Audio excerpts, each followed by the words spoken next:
Bonjour à tous, on va démarrer la conf de Étienne Lavigne, qu'on est vraiment heureux d'avoir avec nous ici à l'école. C'est quelqu'un qu'on connaît depuis longtemps, Étienne Lavigne. C'est Nathalie Prat, c'est ça, qui a organisé cette conférence, c'est la venue de Étienne. Pour un sujet, pour nous architectes, absolument essentiel, c'est comprendre un bâtiment par le dessin, par le croquis à main levée notamment. Et cette façon de faire,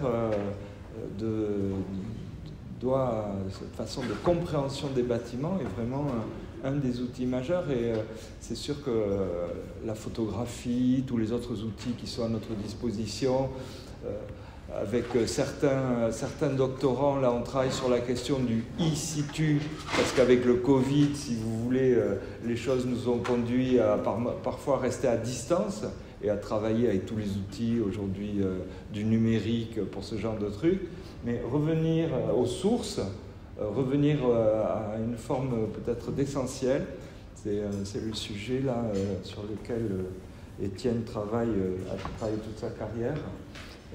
Entre autres choses, puisqu'il a été architecte du patrimoine et à ce titre-là a travaillé sur des monuments historiques, sur la mise en valeur de villes historiques, de la compréhension de lieux. Je ne vais pas faire la liste parce qu'il a une agence qui a travaillé, qui est basée à Tarbes, Pau, et qui a travaillé très largement sur le sud-ouest, sur ces différents sujets, architecture, ville, préservation. Donc, Étienne, bienvenue chez nous. Merci. Et il y a donc une exposition de ces dessins qui sont, et d'ouvrages qui sont disponibles à la bibliothèque. Merci à la bibliothèque de s'être prêtée au jeu de l'exposition dans un lieu qui n'est pas toujours facile à aménager pour des expositions. Mais vous avez aussi un stand de la librairie Ombre Blanche qui vend les ouvrages du CAUE de Pyrénées dans lesquels Étienne a participé, et puis d'autres ouvrages sur le dessin sur papier. Ok, merci Rémi. Alors, deux ou trois mots pour compléter la présentation. Donc, pour ma part, j'ai peut-être m'asseoir. Voilà. Bon, le sujet du dessin, c'est quelque chose D'abord, c'est une pratique. Et c'est quelque chose qui débute pour moi il y a un demi-siècle. Ça fait drôle quand on le dit comme ça. Et j'ai longtemps travaillé au CAUE des Hautes-Pyrénées. Donc, quelques ouvrages que j'ai pu contribuer ou que j'ai réalisés sont disponibles par la librairie Ombre Blanche. Ils sont aussi à la médiathèque, à la bibliothèque. Et puis en 1999, j'ai créé mon atelier, mon agence à Pau, en tant qu'architecte du patrimoine. Rémi et moi, on était d'ailleurs dans la même promo à Chaillot. Et donc depuis 1999, je me suis beaucoup concentré bien sûr sur la restauration des monuments historiques. Je vais vous montrer peut-être tout à l'heure un bout de relevé. Mais aussi sur la question des territoires, des paysages des territoires, des villes, des villages, jusqu'à l'art de bâtir. Là, la semaine passée, j'étais au Maroc sur l'enregistrement d'un certain nombre de techniques dans le Haut Atlas de Pizé. C'est extraordinaire, des villages où on construit couramment encore tout à partir de Pizé, de branchage, et de façon très autarcique et très économique. Voilà, donc tout ça, ça m'a accompagné pendant toutes ces années. Alors je voudrais dire, bon, je ne suis pas un extraordinaire dessinateur, c'est pas la question. Il y a aujourd'hui des gens qui font des trucs remarquables, que ce soit de la bande dessinée ou des travaux plastiques absolument extraordinaires. Et donc c'est bien plus une pratique quotidienne, et aussi une pratique de voyage, et sachant que, de suite pour dire la chose, c'est que je ne fais pas de carnet de voyage. On voit un magnifique carnet de voyage, mais le sujet c'est l'architecture. C'est pas le bol en terre cuite, ni le joli petit détail du chapeau, mais c'est vraiment l'architecture. Donc tout tourne autour de ça. Donc ça, c'est une première chose. Peut-être que le premier... aujourd'hui, enfin, vous avez compris, je viens d'un temps où l'ordinateur n'existait pas, où Internet n'existait pas, où voilà. Et je me rappelle, quand mon premier job en agence, je travaillais chez un architecte des monuments historiques à Paris, celui qui a fait la restauration de Saint-Cernin. Et mon premier boulot, c'était de recopier le grand plan de Viollet-le-Duc avec un calque posé dessus et au graphos. Peut-être que certains de vous se rappellent ce que c'était les graphos. Mon Dieu, quelle horreur! S'il pleuvait, le calque se détendait. Et s'il faisait sec, le calque se retendait, ça ne tombait plus en face. L'encre déborde, etc. Et les premiers rotrings sont arrivés juste après. Vous voyez un peu la distance. Donc, dessiner, bien sûr, on pouvait photographier, mais dessiner, c'était vraiment une pratique de base. Et une des premières choses qu'on apprenait à l'école, c'était justement à dessiner, faire des croquis. Et puis, je dois dire que ceci venant, la première motivation pour continuer, alors qu'aujourd'hui, on a tous les outils extraordinaires, vous avez, enfin, tout ce que vous exposez dans le couloir de l'école, il y a des merveilleuses planches avec des rendus 3D, des choses comme ça. Mais pourquoi continuer? Peut-être une des premières motivations, c'est le plaisir de faire. J'avoue que amoureux des formes et de l'architecture et des paysages, chaque voyage, chaque déplacement, chaque nouvelle ville, c'est une occasion de passer de très bons moments assis dans un coin, à l'ombre si possible, assis si possible, pour parcourir de la main les formes bâties, les formes du territoire. Ça a quelque chose de magique et stimulant parce que faire ainsi à la main, resuivre les lignes, les proportions, les formes, l'intelligence d'un détail, c'est pour moi une façon de l'apprendre. En général, ce que j'arrive à peu près à comprendre avec la main, je ne l'oublie pas. Et dans ces temps de dessin, je ne fais pas de photos. Voilà, donc après la photographie, c'est un autre exercice. Alors, peut-être pour dérouler, je voudrais essayer de repasser Il y a eu 5 entrées pour organiser les dessins qui sont présentés autour du patio. Il y a la question du voyage, il y a des carnets, bien, ce sont des carnets d'architecture et pas de voyage. Il y a tout ce qui a trait au territoire et au paysage, ça c'est une dimension pour moi absolument essentielle. On ne peut pas, à mon sens, dissocier l'architecture et le bâti d'un contexte de site ou de paysage, de territoire. Un deuxième aspect, c'est comprendre la ville.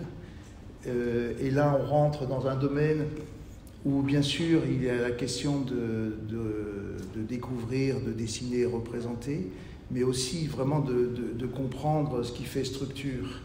Et là, on rentre dans un des domaines qui m'a animé tout le temps de mon travail pro. Enfin, je suis à la retraite, mais je ne suis pas à la retraite. C'est la médiation, c'est-à-dire que souvent, comme on dit vulgairement, un bon croquis vaut mieux qu'un long discours. Les dessins ont joué un rôle extrêmement important dans le dialogue avec les collectivités locales notamment, lorsqu'il s'agit d'établir des documents de gestion. Parce que là, on entre avec le dessin dans la mise en évidence de ce qu'on peut appeler des éléments régulateurs, c'est-à-dire qu'est-ce qui fait que les choses sont dans un certain ordre ou dans certains rapports. Et à ce moment-là, on peut, pour en revenir sur la question des règles, on peut exprimer, faire comprendre quels sont les enjeux en termes de territoire, en termes de paysage, en termes de forme urbaine, en termes de bâti. Voilà. Et ensuite, les deux autres thèmes, c'est sur l'aspect du relevé, puis de l'art de bâtir. Bon, on y reviendra. Alors, voilà, très clairement, ça c'est un dessin de voyage. Donc on est sur ce premier chapitre d'être en voyage. Ce que je dessine là, alors il y a la question de... Il y a plusieurs questions autour de ça. Il y a le fait que dessiner, ça permet d'une part d'aborder de façon sensible des questions de structure du territoire, d'aspect des matériaux, la valeur de l'ombre et de la lumière, le contexte. Et le choix du point de vue, il est de pouvoir justement faire apparaître, par exemple ici c'est une petite chapelle sans crête, une petite chapelle, de faire apparaître de ce point de vue-là un bâtiment très simple, sa porte, sa petite abside qui est là. Donc déjà on a une compréhension par la volumétrie de son organisation, dans quel contexte elle s'inscrit, la relation au chemin, le contexte des rochers, mais aussi d'un terroir qui est cultivé, donc son implantation à l'articulation de ces composantes du paysage. Et puis, pour développer, par exemple, l'aspect de l'architecture, c'est ce qu'on appelle l'arcosolia, c'est-à-dire cette petite fenêtre de l'axe de l'abside. Donc voilà, le choix du point de vue et des éléments qui sont mis dans le dessin, c'est pour évoquer ces différentes dimensions. Donc le sujet, c'est bien l'architecture, mais c'est tous ces liens avec ce contexte ici, qui est un contexte rural et paysager. Idem ici, on est sur l'architecture méditerranéenne, donc il y a cette dimension du site, on est dans une île grecque, ces villes qui venaient sur un piton pour soi-disant se défendre, et puis à la fois cet aspect très accroché à la roche, mais en même temps, quand on est dans ce village, la valeur d'un espace public, c'est-à-dire comment on gagne une esplanade, mais aussi comment par rapport à cette esplanade s'organisent différents motifs architecturaux. On voit ici par exemple, alors voilà, le choix du point de vue, il est pour montrer ces rapports-là entre une architecture de maison, qui est très simple, un bâtiment public qui est dans le style néoclassique grec, qui emprunte à la fois aux motifs européens, mais en même temps au vocabulaire néo-hellénique, et puis l'église qui est un des pivots de l'organisation bâtie. Et en même temps, dans ce tissu, le caractère d'un lieu, le rapport de l'ombre et de la lumière, parce qu'évidemment, comme le soleil tape fort, on est plutôt pas mal à l'ombre. Donc voilà une thématique. Et voici, je ne sais pas si ça sort bien à la projection, un autre choix de point de vue. Tu connais bien cet endroit, Rémi, voilà.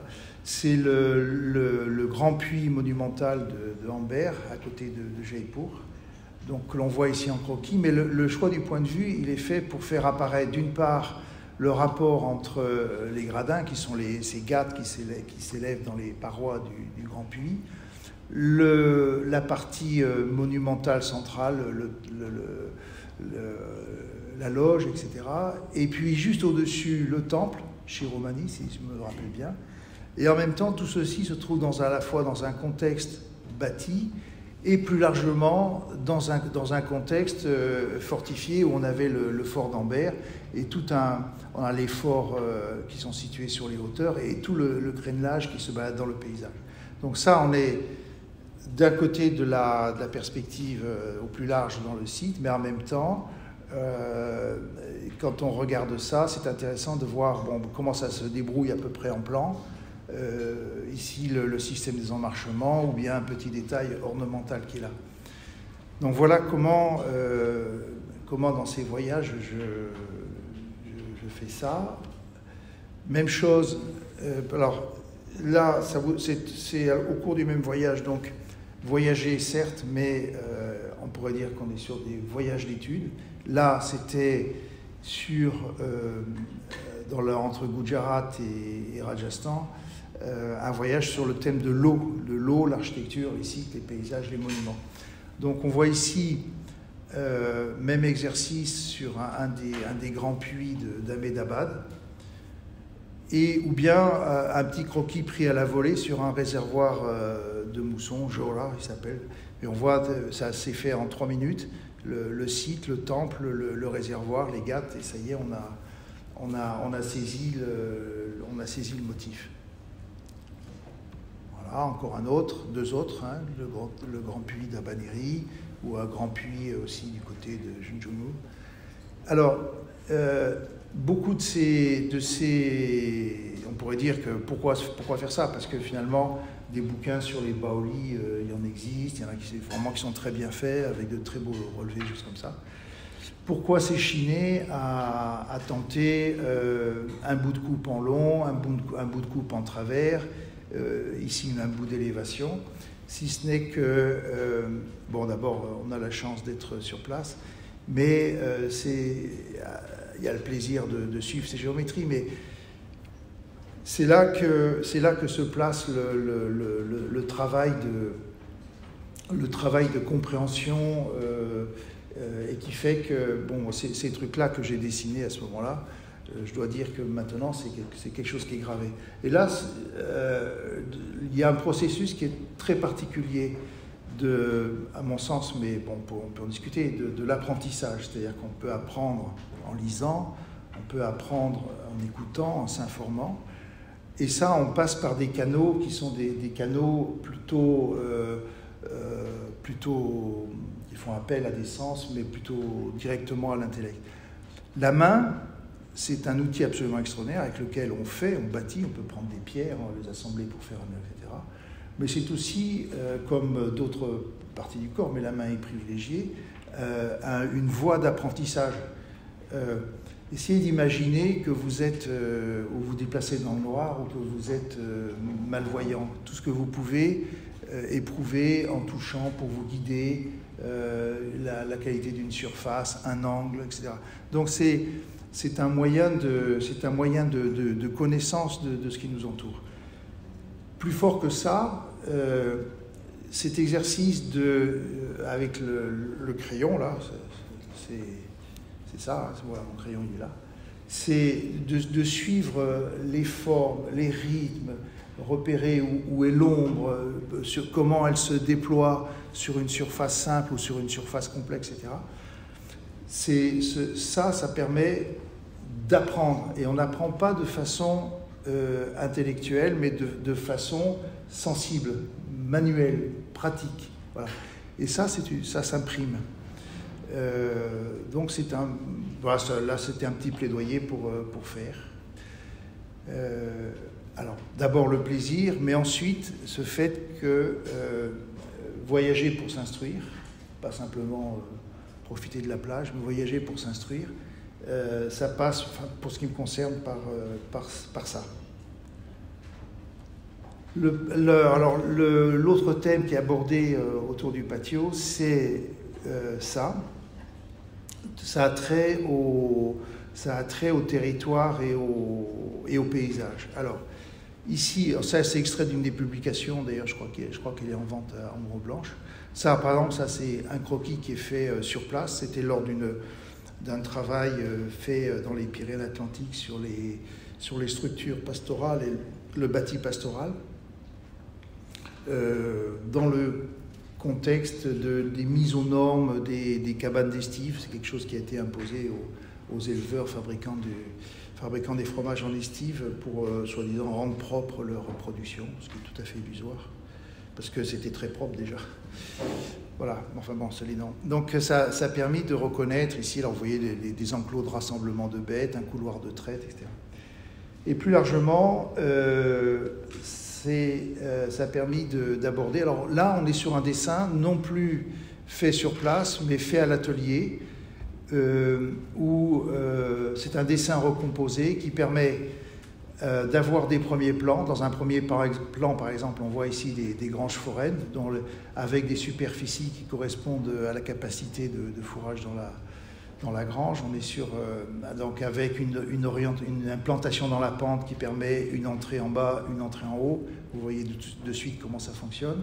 Voilà, l'irrigation, les chemins.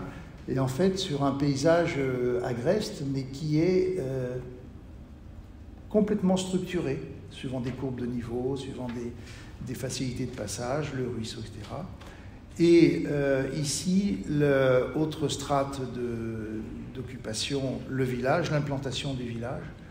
Plus loin, on voit encore de nouveau des granges foraines prises de loin, et tout ça dans le contexte montagnard. Donc ici, ce dessin-là, il est fait pour... Alors, avec un peu de chance, on peut trouver l'image quelque part dans la vallée, mais surtout, il a pour but de montrer comment, dans ce site montagnard, dans cette vallée de montagne, on a à tous ces étages, toutes ces strates d'occupation, des logiques d'implantation, des logiques d'organisation du territoire.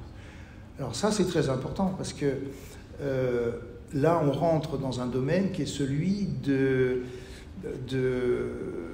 se dire que, attention, quid de l'étalement urbain, quid du lotissement, quid du goudronnage des routes. Voilà, on va rentrer à partir de là dans le dialogue avec les collectivités ou l'administration, sur des questions de gestion du territoire. Autre exemple, c'est en Vallée d'Or, c'est un des travaux sur lesquels j'ai travaillé. Donc là, vous avez un dessin qui a été fait sur place. C'est une vue comme ça. Alors, si vous mettez une photo à côté, vous ne le verrez pas tout à fait comme ça. Alors ça, c'est un des privilèges du dessin, que de faire un peu le tri entre ce qui est accidentel, accessoire, et ce que l'on peut chercher à montrer qui relève des structures. Vous avez parfois des tas de poteaux électriques, de machins, des constructions qu'on peut trouver mal implantées, etc. Et si on veut faire apparaître le motif, le dessin permet déjà dans un premier temps, lorsque l'on dessine, d'analyser et ensuite de représenter ce que l'on veut représenter. Par exemple, ici, il y a toute une valeur de ce que sont ces vergers et ces prairies, ces jardins qui entourent le village. Et après, un travail de plan, ici c'est de l'aquarelle sur des fonds de plan, des fonds de cadastre, permet de resituer, par exemple, la valeur de tous ces espaces de transition entre l'ensemble bâti avec ces maisons qui sont rangées. Vous voyez par exemple la régularité ici.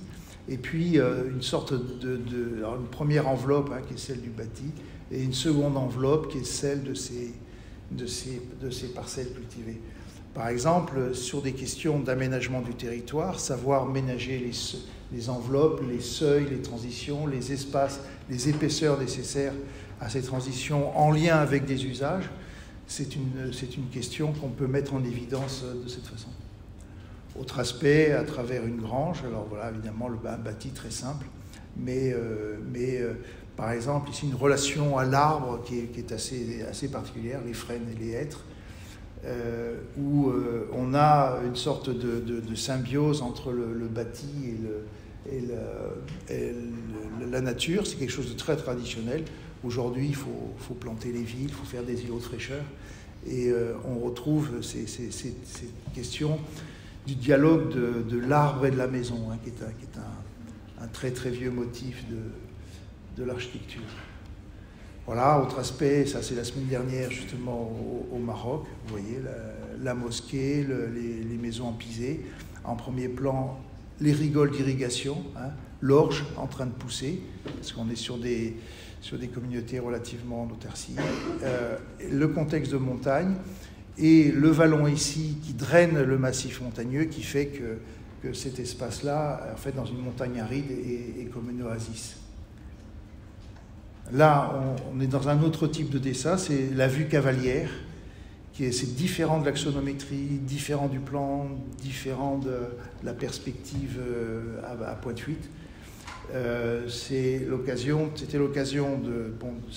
d'un travail sur une bastide, mais grâce au cadastre, donc il y a une sorte de réinterprétation du cadastre en dessin qui permettait de retrouver d'une certaine manière la manière dont on a bâti une ville, on l'a délimitée, mais aussi tramer tout le paysage, tout le terroir rural avec un système de voies principales, de voies secondaires, avec une découpe égalitaire.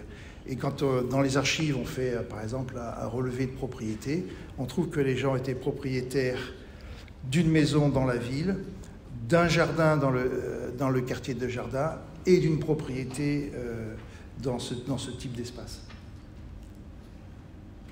Voilà. Alors, autre aspect sur la compréhension de la ville, ça c'est issu d'un travail sur Oloron qui a eu à plusieurs étapes. Il y a d'abord ceci, qui est un point de vue choisi pour montrer ensemble plusieurs aspects et rapports et polarités. Par exemple, ici la relation entre l'architecture du monument, l'église Sainte-Croix, et ce que j'appelle le Vélope, c'est-à-dire en fait l'enveloppe urbaine qu'on voit ici se développer, ici qui se déroule dans la pente. Donc ça, c'est un premier rapport.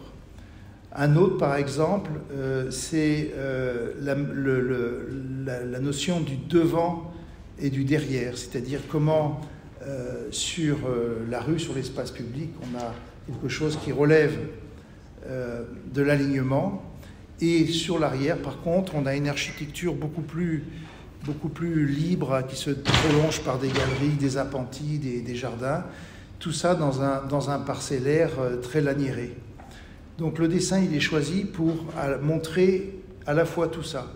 Et dans la série des documents, donc ça il est fait sur place, ok. Et ensuite, dans la série des documents, il y a un travail d'analyse séquence par séquence. Alors j'en ai mis que 2 ici, il y en a d'autres dans le patio, pour voir comment un certain nombre de ces principes, et là on est sur la notion d'éléments régulateurs, le parcellaire, la polarité du devant et du derrière, le rapport de la volumétrie entre ce qui relève de la maison et ce qui relève du monument. Voilà déjà 3 éléments régulateurs qui règlent en fait la forme urbaine. Et donc ensuite on le décline. Alors par exemple ça permet ensuite, en changeant d'échelle, d'entrer sur ce que peut être la morphologie d'une architecture sur l'arrière par rapport à une architecture sur le devant, qu'on retrouve ici, non plus à l'échelle de l'édifice, mais à l'échelle d'un ensemble. Donc voilà, on passe par un certain nombre de séquences. Alors ça, bien sûr, ce sont des dessins qui sont faits en atelier. Donc vous voyez, une alternance entre... Tout ça, c'est fait à la main, bien entendu. Une alternance entre le travail qui est fait sur place, de lecture, d'analyse, et puis, là aussi, le travail qui est fait à l'atelier, toujours à main levée. Maintenant, on a les ordinateurs pour faire ça. Peut-être c'est pas plus mal. Autre aspect, alors j'ai l'impression d'étaler, mais dans le cas de Hoche, par exemple, ça a permis de saisir certains aspects de la morphologie dans l'histoire même de la cité. Alors, on avait un premier rempart et puis on a débordé ici. Et là, on est plus sur, par exemple, la relation de la topographie avec la structure urbaine, c'est-à-dire comment dans la topographie on a inséré des remparts, des rues, des îlots, et comment tout ceci, par un travail sur la topographie, permet d'enchaîner murs, bâtis, cours, etc. Voilà. Et ensuite, comment dans l'architecture, ça se traduit. Autre aspect que permet le dessin, c'est quand on s'est trouvé face à des villages de montagne, on s'est aperçu que travailler en plan, ça fonctionnait pas trop, ça ne rendait pas compte d'une dimension sensible, on pourrait dire organique du village. Et finalement, pour rendre compte de cette organisation, il a fallu d'abord sur le terrain faire toute une série séquentielle de dessins pour comprendre les choses, et ensuite, pour restituer le plan, de fabriquer ce genre de dessin où, par exemple, on voit que quand on chemine comme ça, tout d'un coup, cet angle de mur est important, puis ensuite ce talus, puis ensuite ce dispositif avec cet élément architecture particulier, et ainsi de suite. Et en fait, on est sur une organisation spatiale qui peut relever du plan, mais pas que. Et ça, par exemple, le fait de pouvoir le travailler par cette approche-là, où ce n'est pas des photographies, mais c'est un dessin sur lequel on essaye d'exprimer des éléments importants, comment dire, s'avère extrêmement utile. Alors ça, c'est quelque chose qui peut, là je parle de choses observées, mais qui peut renvoyer au projet. Parce que, par exemple, une chose que j'ai constatée, quand on fait des projets d'espace public, on fait des super plans, et on met beaucoup de matériaux, et on travaille en plan. Or,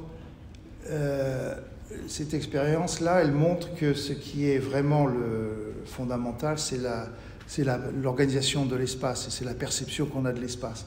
Et les sols comptent, certes, mais pas autant que les éléments qui viennent en élévation, une frontalité, une structure contre laquelle on glisse, un point particulier, etc. Et en fait, on peut travailler l'espace de cette façon.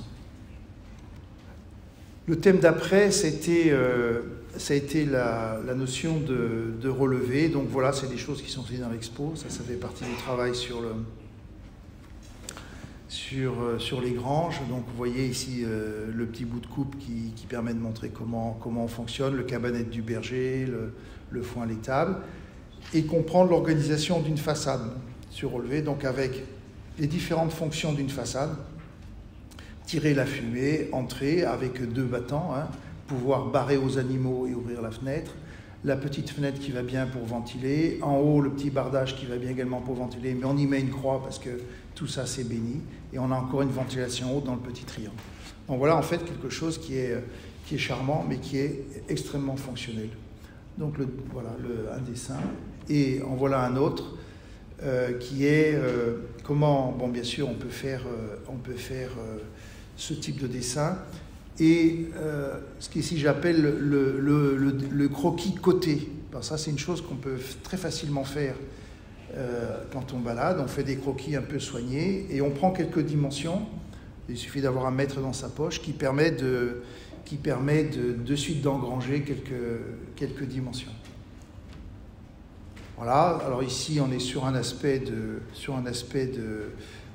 plutôt l'organisation dans la parcelle sur les maisons en Vallée d'Or, donc plus ou moins complexe. Et là, de faire une série, c'est assez intéressant parce que ça permet, autour de toujours cette même notion maison, grange, volière, portail, jardin, de voir l'inventivité morphologique de ces maisons. Encore une fois, on est sur des villages qui sont faits longtemps et de façon organique, mais avec de très belles solutions spatiales. Autre aspect du relevé, on continue sur le relevé. Voilà un travail que j'ai fait dans les Landes, avec des choses, ça c'est fait sur place par exemple, ça permet pour comprendre des assemblages, voilà, des choses qui sont faites sur place, mais aussi des choses qu'on peut retravailler en atelier, parce que la taille de cet angle s'avère assez trapue. Et c'est parfois pas toujours facile à dessiner, et on a besoin du croquis, de passer au dessin à l'atelier pour restituer la bonne coupe. Voilà, puis il y en a différents autres. Voilà un relevé d'une église sur laquelle j'ai bossé. Alors c'est un relevé qui est fait à la main et dessiné ensuite à la main et au crayon. Alors ça a permis de faire des choses... alors quand on le fait... et quand on travaille en tant qu'architecte, on voit souvent, on demande au géomètre de faire un relevé. C'est un peu stupide parce qu'on va avoir un relevé géométral extrêmement bien, mais on n'aura pas les textures, on n'aura pas les fissures, on n'aura pas les différentes textures. On n'aura pas les éléments d'archéologie. Alors sur cette façade-là, ça a permis de comprendre, par exemple, que tout ce que tout le monde analysait ici comme un désordre était en fait une reprise de construction. Voilà. Donc ça permet de dépister ça. Ça a permis de voir que le parement ici filait derrière le contrefort, donc on est sur un contrefort ajouté, etc. De voir la construction, donc on est sur une église surélevée, etc. Donc le relevé, alors ça demande du temps, c'est vrai. On ne s'en sort pas avec une station laser, c'est sûr, mais ça permet, à l'occasion du relevé, d'engranger énormément d'indications qui ensuite vont nourrir le projet. Ça permet aussi, dans ce cas-là, par exemple, d'expliquer à l'élu que finalement, son église, c'est un livre ouvert sur son histoire, et qu'on allait réparer, mais pas rénover le bâtiment. Ça coûtait assez cher. Et finalement, sa réflexion, mais il en était très fier à la fin, de dépenser tant d'argent et faire comprendre aux habitants que ça ne se voit pas. C'est pas toujours facile pour le maire. Donc voilà un relevé. Ça, c'est toujours la même chose. C'était la semaine dernière au Maroc, sur le Pisé. Donc ça permet d'avoir quelques croquis de chantier, mais aussi le rendu dans le paysage du village, hein, avec cette trame des banches qui rythme absolument tout le paysage bâti. Ou ici, d'avoir le même bâti, mais sur l'aspect des toitures, au passage un petit bout de croquis en plan, un coup pour comprendre. Et le chromatisme, là j'ai utilisé du pastel qui va bien, des craies, hein, c'est pas très encombrant en voyage, et ça permet d'attraper des choses qu'on n'obtient pas forcément par d'autres moyens. Voilà, donc ces villages,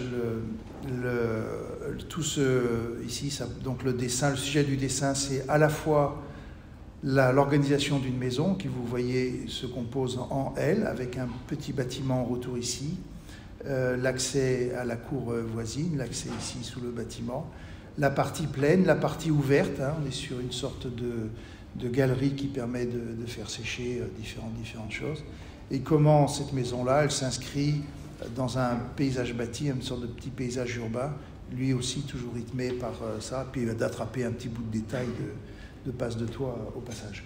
Je vais vous montrer quelques travaux, mais alors vraiment très brièvement. C'est une incitation à aller consulter vos bibliothèques, là, les livres de vos bibliothèques.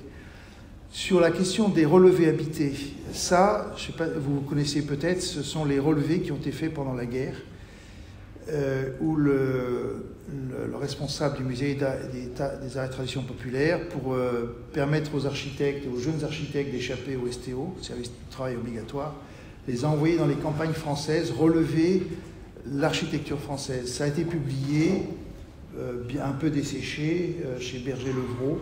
Hein, je pense, Philippe, il y a tous ces exemplaires-là à la bibliothèque, mais il faut aller consulter les minutes au musée des arts et TP. Vous avez ce boulot fait par les architectes sur place. Ici, c'est à Sarre, au Pays Basque, on a travaillé aussi. Et vous voyez à l'intérieur la charrette, les sols, les meubles, etc., le chai et tout. Donc ce sont des petites merveilles de connaissance de l'organisation de ce bâti. Donc là, on est un peu dans le temps. Pardon ? Musée des arts et traditions populaires. Aux ATP. Ah oui, c'est une mine. Il faut... peut-être, alors c'est peut-être... Hein ? C'est là où c'était dans le bois de... Oui, c'est ça. Alors maintenant, je ne sais pas ce qu'il en est de l'ouverture, mais ce sont des documents qui sont conservés là. C'est une mine de... à mon avis, c'est bien mieux que ce qui a été publié par la suite. Hein. J'ai piqué aussi sur Internet toute une série de dessins pour vous montrer ce qu'ont fait nos confrères. Alors, vous avez en haut à droite les 4 petits dessins, c'est Aalto, son voyage en Espagne. Alors, c'est un moderne ancien déjà, on va dire, Aalto. Et regardez à quoi il a été sensible. Hein.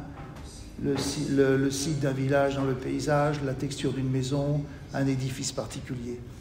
À gauche, les 3 petits croquis, c'est Alvaro Siza. Regardez également comment il s'intéresse à un site, mais aussi comment il se projette.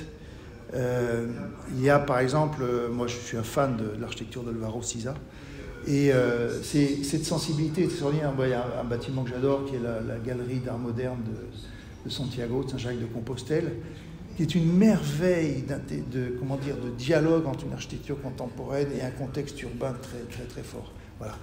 Et ça, je pense que cette façon, ces croquis-là disent quelque chose du cheminement. Et le dessin en couleur, c'est un dessin de Louis Kahn, Voyage en Grèce. Regardez, comment il a attrapé la forme, la lumière, et en même temps, cette relation au paysage solaire de la Grèce. Voilà, il y a de magnifiques dessins de Louis Kahn. Nos confrères péruviens qui ont fait un travail absolument remarquable d'études et de relevé de l'architecture vernaculaire, aussi bien en Amazonie que dans les Andes. Ils ont publié des choses, et vous voyez tout ceci qui est entièrement dessiné avec des plans, des croquis, des sortes d'axonométrie. Vous avez les 2 dessins à droite avec le plan et l'élévation. C'est une étude sur la transformation des maisons incas d'Ollantaytambo, qui est pas loin de Cusco, en maison coloniale espagnole, en remplissant les coins et en surélevant d'un étage pour faire une galerie tout autour de la cour. Voilà, donc des dessins vraiment très simples, certains pris sur le vif, certains restitués. Ici, c'est un bouquin que je pense, puis j'ai fini avec ça, c'est un bouquin que vous avez ici à la bibliothèque, c'est ça, Philippe? C'est un travail fait par un universitaire allemand, déjà aussi peut-être une trentaine d'années, ça. Et c'est un bouquin qui est absolument exemplaire sur la relation entre le croquis, vous avez à droite, le relevé en élévation et en plan que vous avez au centre, ce sont des relevés cotés, et la photographie.